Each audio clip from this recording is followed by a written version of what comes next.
નમસ્કાર દર્શક મિત્રો, અભિપ્રાય ન્યૂઝમાં તમારું સ્વાગત છે। મનરેગા કાયદાને નબળું પાડવાના મુદ્દે વડોદરામાં કોંગ્રેસે વિરોધ કાર્યક્રમ યોજ્યો હતો।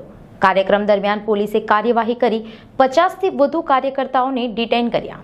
વડોદરા શહેર કોંગ્રેસ સમિતિ દ્વારા મનરેગા કાયદાને નબળું પાડવાના ભાજપ સરકારના પગલા સામે વિરોધ કાર્યક્રમ યોજાયો હતો।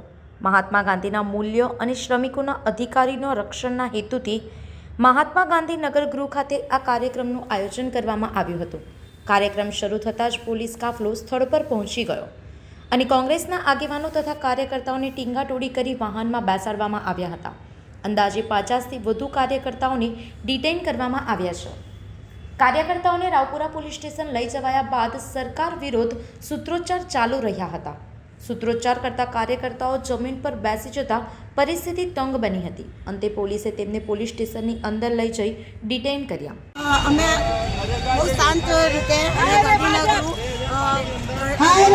કરી રહ્યા હતા, પણ આ લોકો અમને હજુ પ્રોગ્રામ ચાલુ ના થયા તે પહેલાં અમારા બેનરો ફાડી કાઢ્યા અને અમારા પ્રમુખ, જિલ્લાના પ્રમુખ પુષ્પાલસિંહ જોશી અને અમારા બધા કાર્યકર્તાઓની ધરપકડ કરી દીધી અને અમને પ્રોગ્રામ હજુ તો સ્ટાર્ટ બી નથી થયો અને અમારી તાનાશાહી રીતે ધરપકડ કરે છે આ પોલીસ।